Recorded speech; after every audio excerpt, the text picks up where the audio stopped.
Abra sua Bíblia comigo, capítulo 18 de 2 Reis. Nós vamos ler do versículo 1 ao versículo 6.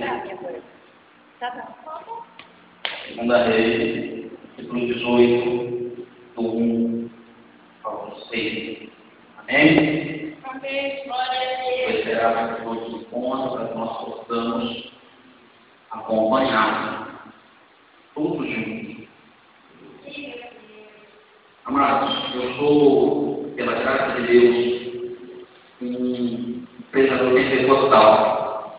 E quando eu entro na TV para ministrar, eu gosto de ouvir barulho, eu gosto de ouvir gritos de glória a Deus. Por dois motivos.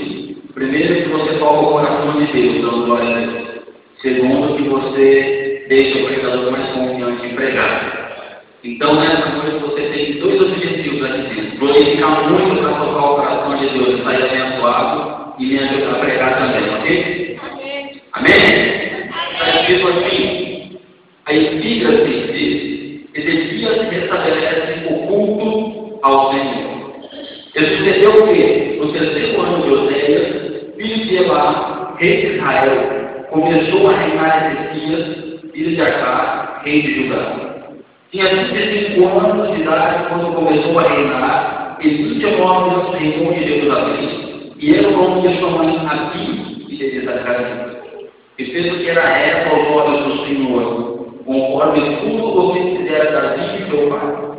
Ele tirou os altos que estátuas, deitou abaixo dos ossos, e fez a piedade da serpente de metal que Moisés fizera, porquanto até aquele dia os filhos de Israel lhe queimavam incenso, que lhe chamaram de sangue. No Senhor Deus de Israel confiou, de maneira que depois dele não houve quem lhe fosse semelhante entre todos os reis de Judá, nem entre os que foram antes dele. Porque se chegou o Senhor, não se apartou dele, guardou os mandamentos que o Senhor tinha dado a Moisés. Amém? Senhor Deus e eterno Pai que está no céu, agradeço a Ti por mais este dia, e na noite desse dia nós queremos sentir o rebombado das Suas trombetas tocarem sobre os nossos corações. Queremos sair daqui impactados com a Tua palavra, porque nós sabemos em quem nós temos crido, e acreditamos que o Senhor é o Rei que pode fazer o impossível brotar. E eu profetizo nessa noite, ó Pai, que ambos os irmãos, Pai, nossos irmãos sairão daqui, Senhor, com a vida santificada para adorar o coração de Deus. Eles se cercam, Senhor. E que eu não tenha falado não aquilo que eles querem ouvir, mas aquilo que eles necessitam ouvir. Seja conosco nessa noite. É o que eu te peço e te agradeço. Amém? Pode se sentar fazendo aquilo que você sabe fazer de mais importante. Glória a Deus, glória a Deus.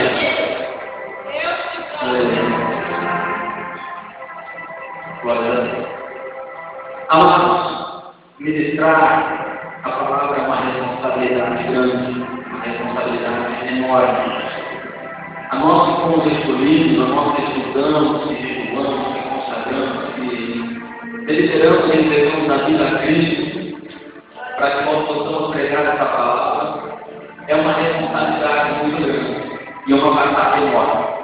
Por que uma responsabilidade? Porque o testemunho, o compromisso com Deus tem que ser constante. E o testemunho na rua, no treino, em casa, é constante. E uma batalha espiritual muito grande. Porque Satanás tenta travar a vida daqueles que desejam tocar o coração de Deus. Você sai da sua casa e você pode ter certeza que uma luta você enfrentou. Que uma luta foi travada para que você não estivesse aqui. Mas você perseverou.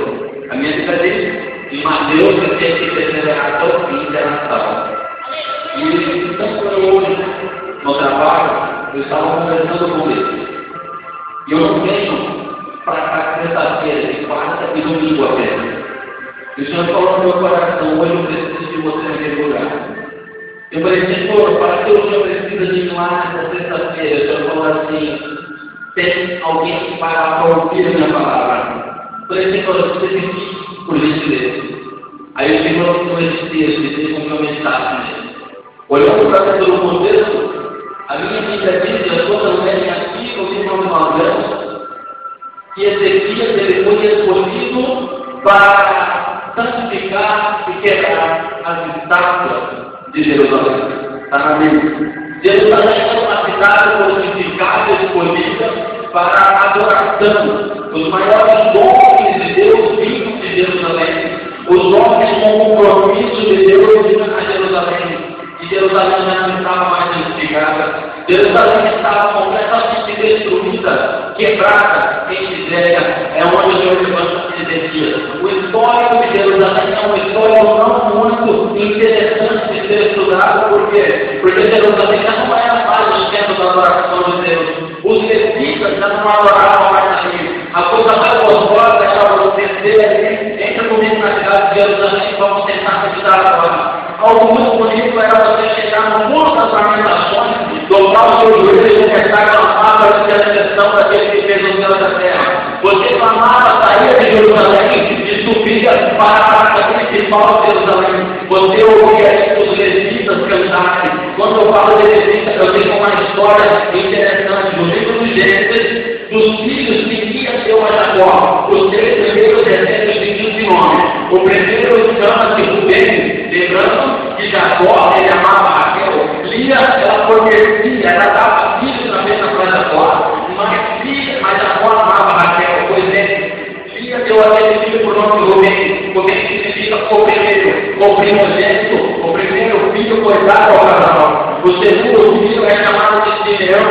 Simeão significa famoso, aquele que deixou a esposa, deixou Jacó, deixou a família famosa. O terceiro filho agora é chamado de Levi, porque foi chamado de Levi, porque ela tinha o seu coração conquistado, pois ela não tinha o amor de Jacó, que ela dizia, quem me dera que esse terceiro filho gerado no meu ventre, ele concede ao meu lado, ele concede para perto de mim, aquele que eu amo, aquele que eu quero bem. Então nasceu o menino por nome de Levi, e Levi significa aquele que atrai, aquele que aproxima, aquele que deixa perto. É por isso que como um dos pastores tem que ser cortado, tem um microfone para pegar isso assim, você é uma desista de Deus, porque quando você abre a boca para poder ficar, nós não sabemos se foi a igreja que subiu, ou se foi o Senhor que desceu. Agora, se você não sente mais, você sente na carne, você está sendo de ser espiritual, você pode ficar adorar, e sair daqui cheio de Espírito Santo. Eu posso não ter que mostrar esse exemplo, se você é um desista, tem que mostrar o seu Espírito,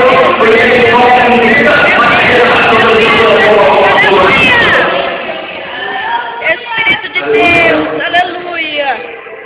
Os levitas, aquele que atrai, aquele que aproxima, tinha o intuito de fazer eles também sentir a adoração e o próprio de Deus.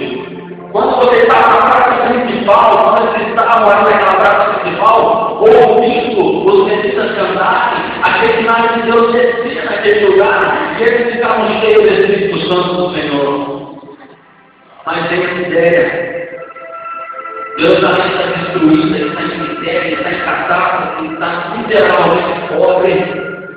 Alguém precisa se levantar e colocar os pingos nos is. Alguém precisa se levantar e resolver aquela solução, aquele problema. Para que a história, alguém precisa se sacrificar para que aquela história